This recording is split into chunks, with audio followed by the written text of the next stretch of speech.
Okay guys, we're back, and I'm gonna be Ludwig for no other reason than I haven't used him. So last time was 150cc Star Cop, and that was episode 17. This is episode 18, and I have a point I'm gonna continue that I stopped last time, so I didn't ramble for like 20 minutes, but anywho, now I'm gonna actually explain the quick rules here.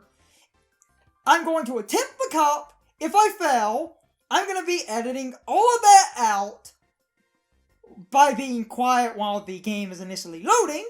At the end of the part will be a montage of failed attempts and a montage of Kart parts if I need to. If I do it in one go, then I do it in one go. I'm setting up the rules now, in case you're just watching this, because the 150cc parts are designed a little bit differently. Actually, we're still pretty balanced here, so. Unless you decided to watch like 150 Leaf Cup on its own without any other. These parts are, for the most part, just kind of their own self-contained thing as far as the cup goes. But sometimes I continue commentary between parts, but if you want just the cups, this is 150cc Leaf Cup, so if you were looking for that, don't worry, that's what this part is. But, anywho, gonna be quiet now.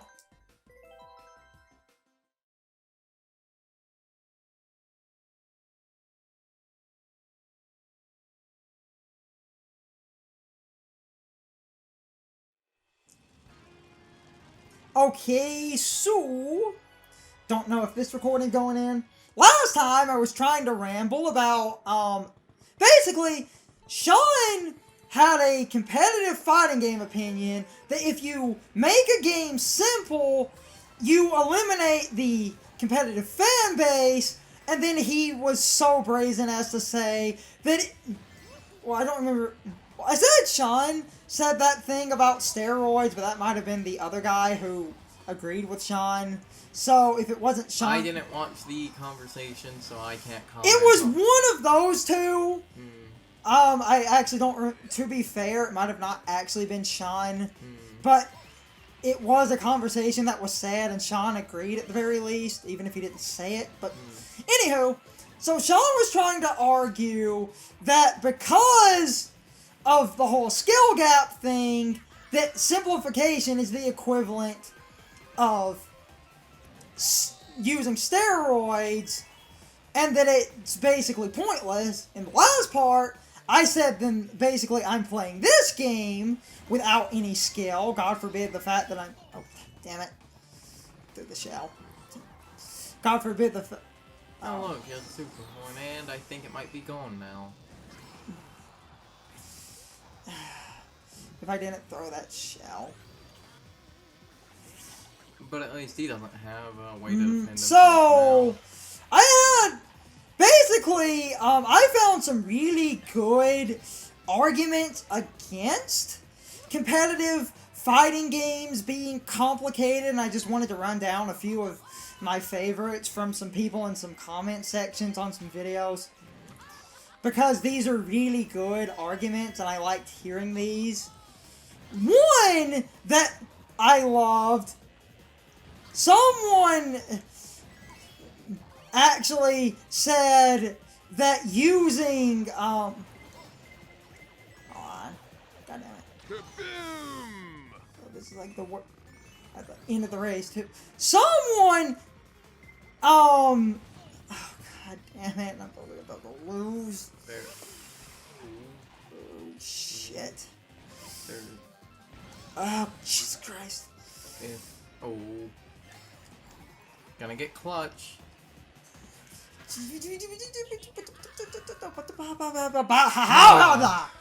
Oh, okay. I had my point, but I had to stop and just babble like an idiot. So, one of the best points, someone said that hard to input combos should never be what determines a skill gap, because they said a skill gap should be about how you use the tools you're given, not getting those tools to work. A lot of competitive people complained about Street Fighter V, and there was a controversy for Street Fighter V that was some top players were beaten by what you would call scrubs. And one of the best comments I saw, someone said, the fact that so many top players were beaten by people who could be considered scrubs, that probably means that these top players, the only skill they had was faster button inputs than other people, meaning that these players were probably very terrible at reading an opponent, but the reason that they were considered skilled in the games with the harder inputs is because they could do the combos other people couldn't, so therefore the skill gap, you don't need to read your opponent, you just need to outperform them with inputs. And someone said that really, and I loved hearing it, that should not be what determines a skill gap, because another comment was like, they said that the best thing about fighting games should be the ability to read an opponent and like learn how to counter an opponent based on what's going on. That if it's entirely based off of inputs, that creates a very stagnant yes or no of, can you do the this? The internet's going to hate me for saying this. That makes fighting games rocket tag. If you don't know what the term rocket tag means, it basically means the person to move first wins. Mm-hmm.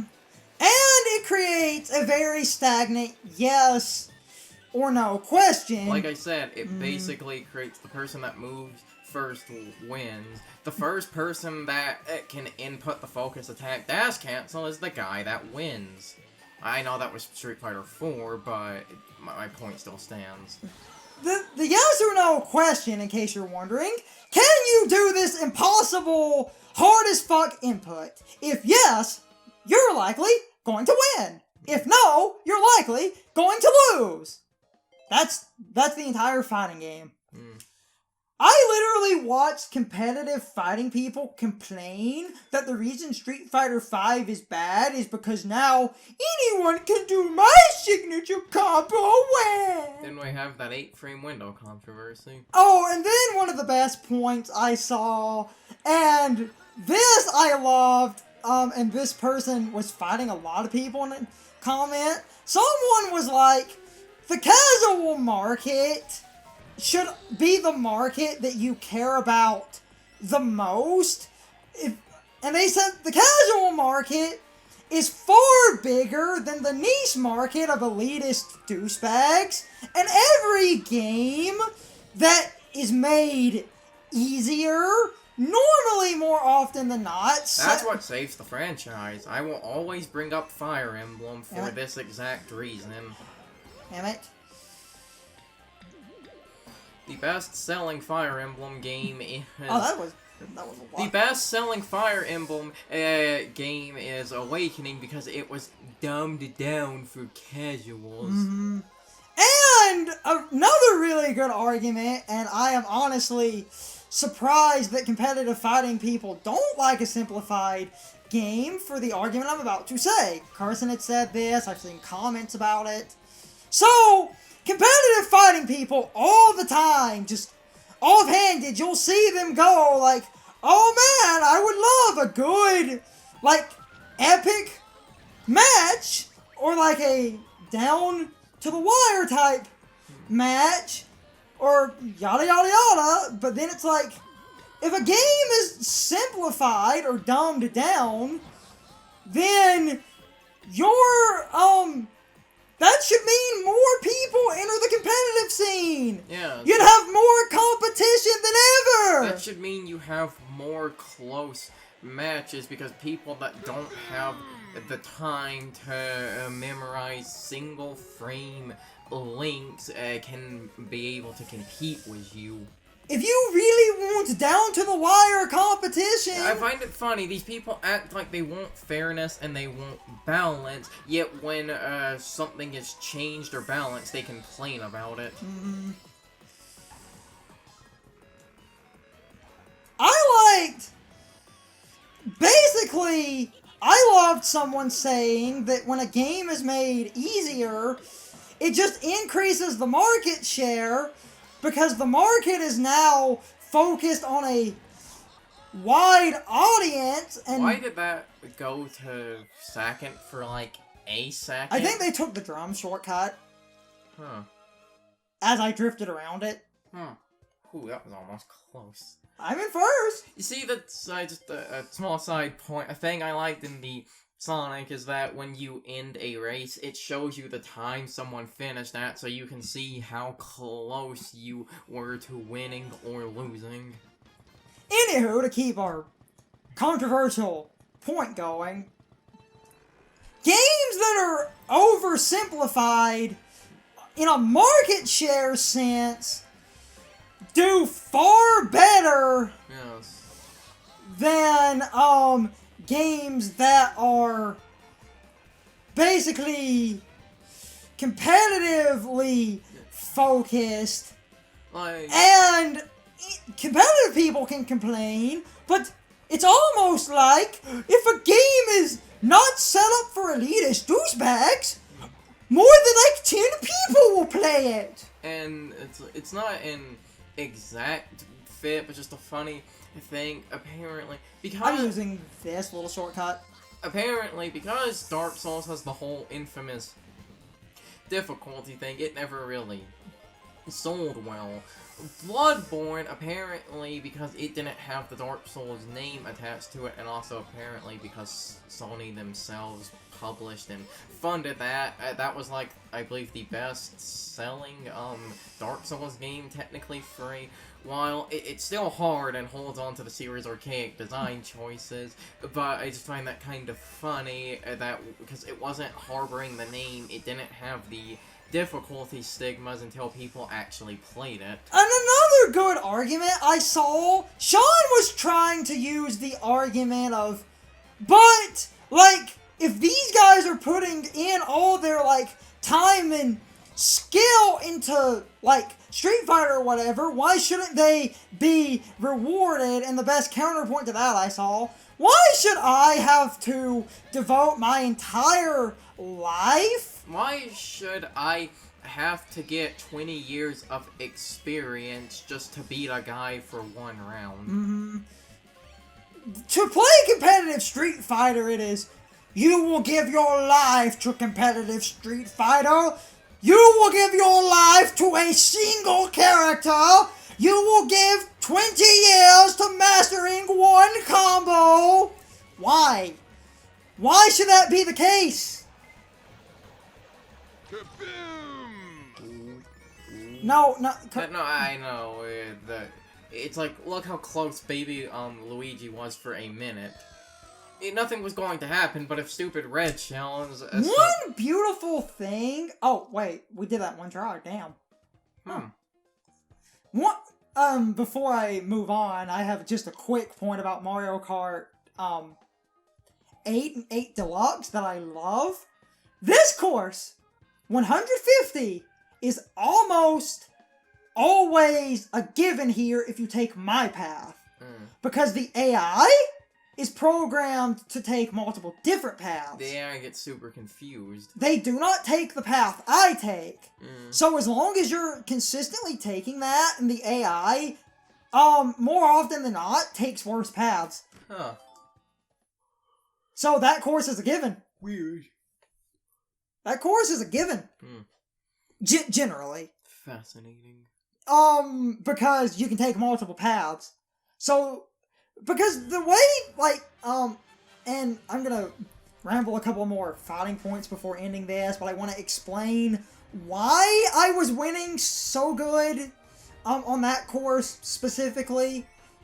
the AI is programmed to take the different paths because that course has multiple paths, and every path in the game is a correct path. The AI scatters. Because the AI scatters, every other course in the game is a single path. So the AI has an advantage because their pathing in every other course is one straight line.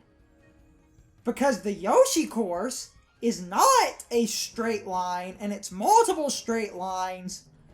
More often than not, the AI will never take that loop path I do.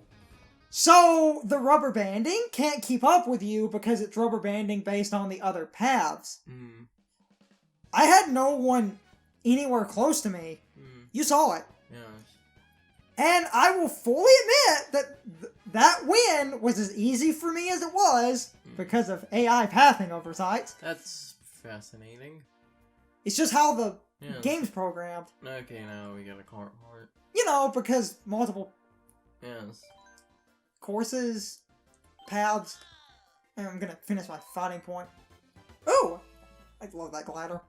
Anyway, to kind of quickly finish my fighting point, and we're actually going to be wrapping up this recording, I limit 150cc just in case if things go horribly wrong, but to quickly wrap up my fighting game point. And again, I don't want to ramble too long, so I'm just going to kind of bullet point these. A game! I'm not denying that competitive people put in the years, but why should I have to devote my entire life to a game to get anywhere? I'm not saying that a game should be so simple that you don't put time into it, but I should not have to go, well, I want to learn a fighting game. Okay, time to give the game 10 years of my life. And that 10 years is going to be me trying to devote to, like, if I'm playing Street Fighter, I'm going to put 10 years into Ryu. That's stupid. That is really stupid. By simplifying the game, you are opening the door for people to get to the good stuff, which is the competitive aspect. Sean and that other guy, their opinion was that the simplification means you are not putting actual skill. But as that one comment said, skill should be how you use the tools, not getting them to work. By saying, because it's simple, that it is not any skill to learn a character, you are undermining the fact that people have put time into the game. And that's why I used this game as an example. I know I'm not the best, but your point, drifting was harder in the older Mario Karts. This game has simple drifting. My time and effort mean nothing. I'm using steroids. Competitive fighting games are a niche audience, mostly consisting of elitist assholes. When you simplify the game, you get more people. And so many people, like you saw competitive fighting people going like, anyone could beat Daigo now, this is bad, yeah. I remember there was also a controversy when Street Fighter V launched. I believe it was at a launch event. It was either Eminem or Snoop Dogg. I think it was one of those two apparently beat Daigo, and that caused a huge controversy. Which goes back to that one guy's point. You don't... But to be fair, that was when the game launched, so really no one had experience with it. But the... And again, I'm about to end this, I don't want to ramble off, but... The one point I loved where a guy was like, if competitive fighting people are losing in Street Fighter V, then that means that they're probably shit at doing actual reads. Because in the game of I can do bajillion combo that you can't, I don't need to read you, I just need to lock you into my bajillion button combo. And then you die. Now that anyone can do these combos, which to me does not make the game stagnant, it makes the game far more close cut and interesting, because if you go watch a lot of competitive matches, if someone gets their signature combo off, they've won. And oversimplifying puts a playing field where anyone can put in some time and you have a more vibrant competitive community. Instead of, like, what, 10 guys? And this is why Skullgirls worked so well, because pretty much all of its moves are universal inputs, which is just the Hadouken motion. We really do need to be. Yeah, so I was just throwing that out there as a side point. Next time we record, I might continue rambling upon a couple of points like this, and you might see some of these in a Breath of the Wild part, like in a couple of months. Because this is a really good topic, but right now is not a good time to ramble. This part should be over. This part's probably like 30 minutes because we just sat here for like 5. This has been episode 18, 150cc Leaf Cup. I would love to see some fighting game talk, even though most people seem to side where Sean does, but I was glad I found some people that actually had some sense about catering to the larger market and a more accessible game that you don't have to put millions of years into. Makes a fun experience that anyone, if given the time, can have, you know, a good competitive ability, but... Oh, shit, the game was going off. Okay, so... Next time we may or may not ramble. Watch it. Carson was standing up. I'm gonna do my I needed to stretch. I'm gonna do my outro now. And then he's walking off. So if you hear that, but anyway, like I said, this has been episode 18, 150cc Leaf Cup. Anywho, you might hear him like fumbling around. See you guys next time!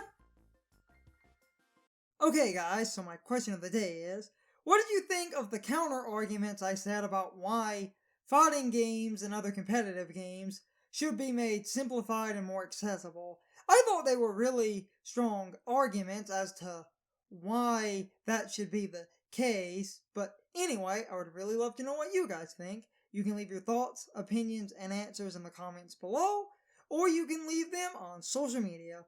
All my social media links are in the video description. Now, as always, I need to be a show for a minute. If you liked my video, please hit the like button and leave some comments. If you're new to my channel and want to see more of my videos, please hit the subscription button and subscribe.